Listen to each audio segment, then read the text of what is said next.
Like, comment, subscribe, because the door you're about to walk through doesn't open twice, and once you see what's behind it, you won't sleep the same again. The alarm was already screaming when the first body was found.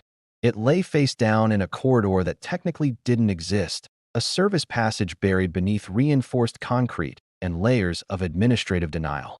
No windows, no cameras that officially recorded, just a strip of fluorescent light flickering like a failing pulse. The man's hands were bound behind his back with regulation restraints, the kind designed to hold long enough for procedure to catch up. His prison uniform was clean. No blood, no visible wounds. And yet he was very clearly dead. The prison was Gray Shade Facility, a maximum security complex known to international monitors as compliant, and to former inmates as the place where time stops meaning anything. It was one of dozens scattered across different countries, different legal systems, different languages, all built on the same principle. Control is not enforced by force alone, but by certainty. Certainty that there is no way out. Certainty that resistance is pointless. Certainty that the system always knows where you are, which made the dead man's presence in a restricted corridor impossible. By the time Warden Elias Kaur reached the scene, the facility was already locked down. Doors sealed, movement frozen. Inmates ordered face down in their cells, hands visible, breathing slow. Guards stood rigid, eyes forward, pretending not to think. Kaur crouched beside the body, his knees protesting the motion. 60 years old, steel-backed posture, hair cut short and gray enough to blend into concrete. He had built his career on strict adherence to protocol, the kind of man who believed rules didn't need to be kind, only consistent. "This corridor isn't on the map," he said quietly. Deputy Inspector Mara Vale stood behind him, arms crossed, jaw tight. "It's on some map. Otherwise he wouldn't be here." They exchanged a look neither wanted to hold for long. The dead man's name was Jonah Reese. Inmate number 44721. Transferred in 2 years earlier from another high-security institution after an incident the paperwork described as irreconcilable noncompliance. No violence. No escape attempt. Just a man who asked too many questions and stopped responding to incentives. Jonah Reese was not supposed to move without 3 separate authorizations. Someone had moved him anyway. The corridor smelled faintly of disinfectant and something older, like rust soaked into stone. As forensic teams moved in, Kaur noticed something carved into the wall near Reese's head. Not deep, not obvious, just enough to catch the light at the right angle. A line, another line, then a circle, incomplete. Mara Vale leaned closer. "That's a marker." "For what?" Kaur asked. She straightened. "For a door." 3 days earlier, on the other side of the world, investigative reporter Daniel Cross had been trying to explain to his editor why prisons kept lying. "They don't lie outright," Daniel said, pacing the cramped office. "They omit. They sanitize. They rename brutality as procedure." His editor sighed. "Daniel, you've been chasing this for years. Control prisons. Isolation facilities. Black sites with legal cover. What's the story this time?" Daniel stopped pacing. "They're connected." Silence. "I've tracked transfer logs across 5 countries," he continued. "Same inmate profiles. Same gaps. People disappear from one facility, reappear months later in another, psychologically altered. Altered how? Daniel hesitated. Empty, compliant, or completely broken. His editor leaned back. "And you can prove this?" "Not yet," Daniel admitted. "But I know where to start." Gray Shade Facility didn't advertise itself as one of the world's strictest prisons. It didn't need to. Its control system spoke quietly and constantly. Biometric locks layered with time delays, sound-dampened cells, lighting calibrated to disrupt circadian rhythm without crossing legal definitions of torture.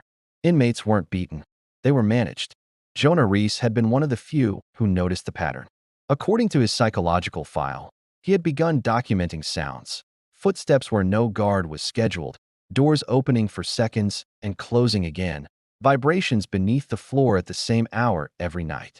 He submitted formal inquiries, requested maintenance checks, asked why certain corridors appeared on internal schematics, but not official ones.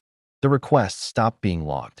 Mara Vale read through Jonah's file late into the night, alone in her office. The words blurred together: non-cooperative, obsessive fixation, increasing withdrawal. Standard language for a system that didn't want to admit uncertainty. Her phone buzzed. Unknown number. She hesitated, then answered. Inspector Vale, a man's voice said. Low. Controlled. If you're looking into Jonah Reese, you need to stop. Mara stood. Who is this? Someone who knows where the other doors are. The line went dead. Daniel Cross arrived at Gray Shade under the pretense of a routine media review. He wore the expression of a man accustomed to being underestimated. Polite, curious, non-threatening. Inside, he was already counting exits. Warden Core greeted him personally. We value transparency, Core said, shaking his hand firmly. Daniel smiled. That's what worries me. They toured controlled sections, cleaned corridors, monitored yards. Everything looked exactly as it should. Too exactly. Daniel noticed how every answer was delivered before the question fully landed. What happened to inmate Jonah Reese? Daniel asked casually. Core didn't slow his stride. Medical emergency. Unfortunate, but unrelated to facility operations. Daniel nodded. Then you won't mind if I review the transfer logs. Core stopped walking. The pause lasted less than a second, but it was enough. That night, Mara Vale returned to the restricted corridor. Officially, it was sealed. Unofficially, she still had clearance, at least until someone noticed. She followed the faint carving on the wall, running her fingers over the rough lines. The circle was incomplete because the wall itself was incomplete. The panel shifted with a sound like a held breath, finally released. Behind it, stairs descended into absolute darkness. Mara drew her flashlight, her heart hammering against her ribs. Every instinct, every fiber of her being, screamed that she was crossing a line, a boundary drawn for a very good reason. She took a step down, then another, and the air immediately changed. It was colder down here. Cleaner. It smelled maintained. This wasn't an abandoned space. It was used. Halfway down the staircase, her flashlight beam caught something that made her freeze. Doors. Rows and rows of them, stretching into the gloom. They were all identical. Cold, sterile metal. No labels. No windows. And as she crept closer, she saw the most chilling detail. No handles on the inside. These were one-way doors. She approached the nearest one, her light shaking slightly in her hand. And then she heard it. A sound she would never forget for as long as she lived. Breathing. Slow. Controlled. It wasn't the sound of someone panicked or afraid. It was the sound of someone waiting. Mara stumbled back, her breath catching in her throat, just as footsteps echoed from the top of the stairs. Voices. Guards. She clicked off her light, plunging herself back into the suffocating darkness, and pressed her body flat against the cold stone wall. The panel above slid open again, silhouetting a figure against the light from the room she'd just left. Someone said, "It's open." The words hung in the air, heavy with alarm. Another voice replied, calm, certain, and terrifying. "It shouldn't be." The panel began to slide shut, the slice of light narrowing, and in that final moment, Mara's gaze shot back down the long, silent corridor. Dozens of doors, all sealed, all silent now. The breathing had stopped. In that instant, she understood a truth that no official report or government briefing could ever capture. The world's strictest prisons, the ones they called inescapable, didn't maintain control purely by force. They maintained it by hiding where control truly lived. By hiding these doors. She knew then that Jonah Reese, the man they were all hunting, hadn't just escaped. He had found this place. He had found the door. But as the guards above prepared to open it fully, they were about to realize that Jonah finding the door wasn't the real problem. The real problem was what he had left waiting on the other side for them. The sound of a single, soft click echoed from the door nearest to her. Then another, and another. All down the hall, the locks were turning. Whatever was waiting wasn't waiting for Jonah anymore. It was waiting for a new audience. The guards were about to learn that some doors are meant to stay closed forever, not to keep people in, but to keep something else from getting out. And the show was just about to begin. The architecture of silence, the first rule of Gray Shade facility, was never written down, but everyone who worked there learned it faster than any handbook lesson. Do not ask why something works. Only confirm that it does. At 4:30, the prison woke without waking. Lights did not snap on. They breathed brighter, slow and incremental, tricking the brain into compliance. Air circulation shifted by half a degree. Somewhere deep in the building, machinery adjusted pressure levels no human would ever consciously notice, but every body would feel. In cell block D, Daniel Cross lay awake on a narrow cot, staring at a ceiling He wasn't supposed to be studying this closely. As part of his media review, he'd been offered the rare opportunity to stay overnight in a controlled observation wing. Officially, it was for transparency. Unofficially, it was for containment. He smiled into the darkness. They always want you close when they're nervous. Daniel had spent the night listening, counting seconds between distant mechanical hums, noting how often guards passed his door, how long they paused, how differently each set of footsteps sounded. Fear had a rhythm. Authority had weight. And this place had too much of both. At exactly 4:37, his door slid open. "Mr. Cross," a guard said evenly. "Breakfast." Daniel sat up, stretching like a man who'd slept deeply. "Already? Time flies in paradise." The guard didn't react. They never did. That was another rule. Mara Vale hadn't slept at all. She sat in her apartment with the lights off, replaying the image burned into her mind. The hidden level, the sealed doors, the breathing. Controlled. Deliberate. Human. She'd spent her career believing that corruption came from excess. Too much force, too much ego, too much violence. What she'd seen beneath gray shade was worse. It was restraint. Her secure phone buzzed.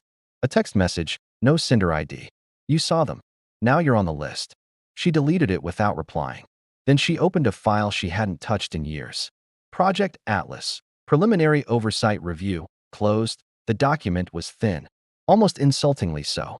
Redactions covered entire paragraphs. But the names remained. Funding committees, oversight boards, consultants, and one journalist who had asked too many questions before his credentials were quietly revoked. The dining hall was a cathedral of order. Inmates moved in lines so straight they looked rehearsed. Trays slid along metal rails with identical portions, identical calories, identical nutritional balance. Guards observed from elevated platforms, hands resting near weapons they statistically would never use. Daniel ate slowly, watching everything. Across the room, an inmate dropped his spoon. The sound rang louder than it should have. Every head turned. The man froze, breath shallow, eyes fixed on the floor. A guard approached, knelt, and gently picked up the spoon. He placed it back on the tray. No words. No reprimand. The inmate exhaled like he'd survived an execution. Daniel felt a chill. This isn't discipline, he thought. This is conditioning. After breakfast, Warden Core met Daniel in the administrative wing. Sunlight filtered through reinforced glass, casting long, distorted shadows. "I hope you rested well," Core said. "Like a baby," Daniel replied. "Babies wake up screaming when they realize where they are." Core ignored that. "You've seen enough to understand how seriously we take order." "I've seen enough to understand how carefully you avoid chaos," Daniel said. "Those aren't the same thing." Core folded his hands behind his back. "You're here to observe, not interpret." Daniel smiled. "That's never stopped me before." Deep beneath the facility, level black remained exactly as it always was. Silent. The cells were not punishment units. They were containment environments. Each inmate housed there had passed through standard correctional systems and failed. Not violently, not spectacularly, but philosophically. They resisted internally. They questioned. They remembered. They noticed patterns others ignored. Jonah Reese had been one of the earliest transfers. In cell 12, a man sat cross-legged on the floor, eyes closed. His name was Victor Hale, though it hadn't been spoken aloud in months. He counted breaths, just as he had every day since being moved underground. 4 in, 6 out. The door opened without warning. Light flooded the cell. Victor didn't move. "Stand," a voice commanded. He obeyed. 2 guards entered, movements precise, faces blank. One injected a clear fluid into Victor's neck. The other fitted a thin band around his wrist, its surface pulsing faintly. "Subject shows elevated cognitive resistance," the first guard said into a recorder. "Proceed with recalibration," the second replied. Victor felt the familiar warmth spread through his veins, dulling the edges of thought without erasing it. They never erased it completely. That was the point. Breaking a mind took too much effort. Redirecting it was efficient. Mara Vale arrived at her office to find someone already sitting in her chair. Daniel Cross looked up from her desk, entirely too relaxed. "You have terrible security," he said, "or excellent taste in locks." Mara closed the door slowly. "You're trespassing." "Investigating," Daniel corrected. "And you've been doing the same thing, just with better funding." She studied him. "How did you know about Project Atlas?" Daniel's smile faded. Because I almost disappeared into it. Silence stretched. They buried it after a Senate review, Mara said. Officially, it was a theoretical framework. Behavioral containment for high-risk ideologues. And unofficially, it became infrastructure. Daniel leaned forward. Then Jonah Reese didn't die of a medical emergency. No, Mara said quietly. He found something they couldn't allow to surface. Or someone. Mara met his eyes. You need to leave Gray Shade. Daniel shook his head. You need to come back. That night, the prison shifted again. Not alarms. Not lockdowns. Patterns. Doors opened in slightly different sequences. Guards rotated early. Lights dimmed by imperceptible degrees. The system adjusted itself around a perceived threat. Daniel. Core stood alone in the observation room, watching live feeds flicker across the wall. Every movement in Gray Shade reduced to data. He's asking about Atlas, an aide said quietly. Core didn't turn. Of course he is. We could revoke access. No, Core said. That would confirm suspicion. Then what? Core's reflection stared back at him in the glass. Older than he felt, more tired than he admitted. Then we show him exactly what he's allowed to see. Mara and Daniel descended into level black just before dawn. The hidden panel opened with the same reluctant sound. The stairs swallowed them whole. This violates about 12 protocols, Daniel whispered. Mara snorted. Only 12? I'm slipping. They moved quietly, guided by Mara's memory. The doors loomed ahead, identical and unmarked. From one cell, a voice spoke. You're late. They froze. Mara stepped forward. Who are you? A pause. Then, someone who knows you don't belong to the system as much as you think. Daniel swallowed. That voice, it's calm. Because panic is useless here, the man replied. They train it out of you. Mara reached for the door controls. Before she could touch them, the corridor lights snapped on. Sirens wailed. Above them, Gray Shade woke for real. Guards flooded the stairwell. Orders barked. Weapons raised. Core's voice echoed over the intercom, measured and disappointed. Inspector Vale. Mr. Cross. Please step away from the restricted area. Daniel looked at Mara. Any brilliant plans? She smiled grimly. Just one. She slammed her palm against the nearest door. It slid open. Inside, the man looked nothing like a monster. He was thin, tired, human. And when he smiled, Daniel felt the story lock into place with terrifying clarity. Welcome, the man said. Now you see why they never let anyone leave. As guards surged forward, alarms blaring, the truth finally escaped its cell. Control wasn't about walls. It was about deciding which truths were allowed to breathe. And Gray Shade had been suffocating them for years. In a world that craves order, what happens to those who disrupt it? Forget everything you know about prisons. There's a place far more terrifying, a place that doesn't punish, but rewires. Welcome to the Gray Shade facility. Officially, Gray Shade is a myth, a ghost story whispered among journalists who get too close to the truth. They say it's where the system sends its most troublesome disruptors, not to be locked away, but to be fundamentally changed. The goal isn't correction, it's conversion. For journalists Daniel and Mara, this myth became their obsession. Their investigation started with a single name, Jonah Reese. A brilliant investigative reporter officially declared dead after a tragic accident. But Daniel and Mara found a trail of digital breadcrumbs, a ghost in the machine that suggested Jonah wasn't gone. He was silenced. Their search led them to hushed conversations with former government insiders, who spoke of a behavioral containment program. This wasn't about bars and cells. It was about reprogramming the very essence of a person, their beliefs, their passions, their drive to question authority. They were turning revolutionaries into model citizens, erasing the spark that made them who they were. The deeper they dug, the more dangerous it became. Their sources vanished, their data was wiped, and they knew they were being watched.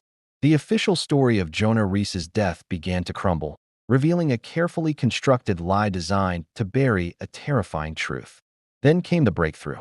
A heavily encrypted file, their last gift from a source who disappeared shortly after. Cracking it open, they found two words that changed everything. Project Atlas. Atlas wasn't just a program. It was a weapon of social control.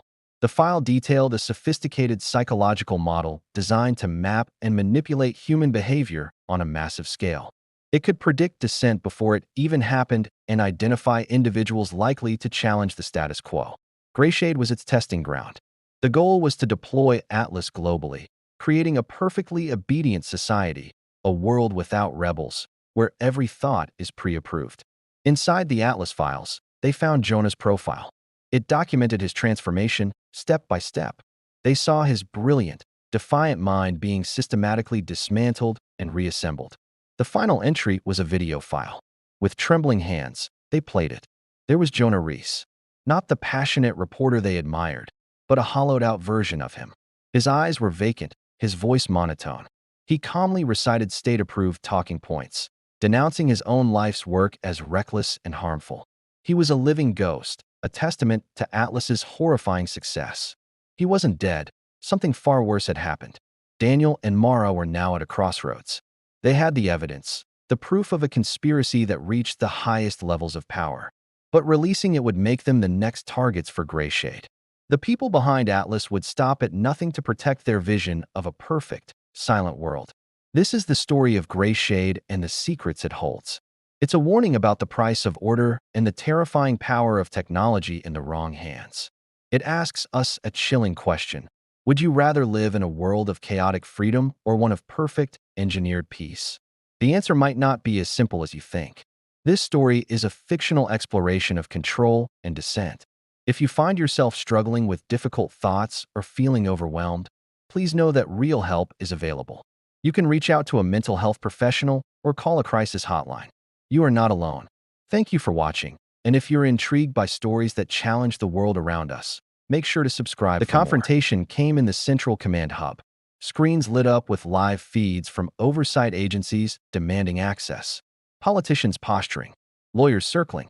Kor stood at the center, suddenly a man outpaced by the machine he helped build. "You'll destroy stability," he said to Mara. "Systems depend on silence." "No," she replied. "They depend on trust." Jonah stepped forward. "And trust doesn't survive cages." Daniel activated his recorder. "For years," he said aloud, "the world believed the strictest prisons were about discipline and deterrence. But what I've seen here isn't punishment. It's editing. Editing people out of society because their ideas were inconvenient." Kor closed his eyes. "You'll make us vulnerable," he said. Jonah answered softly. "You already did. You just called it safety." By morning, Greyshade was no longer invisible. Investigations were announced.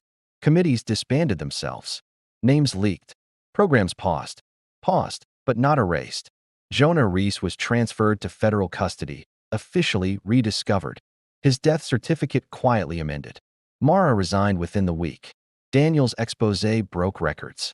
And yet, 3 months later, a classified memo surfaced. A new facility, a new name, a new justification, different walls, same philosophy. Daniel stared at the document, jaw tight. Jonah's words echoed in his mind. You can't erase a question once someone's learned how to ask it. He closed the file and looked straight into the camera. "They shut down Greyshade," he said. "But control doesn't disappear. It evolves. Somewhere, deep underground, lights breathed on. And the system waited to be fed again." If you think this story was intense, you're not ready for the next one. Hit subscribe, because the truth never stays buried forever.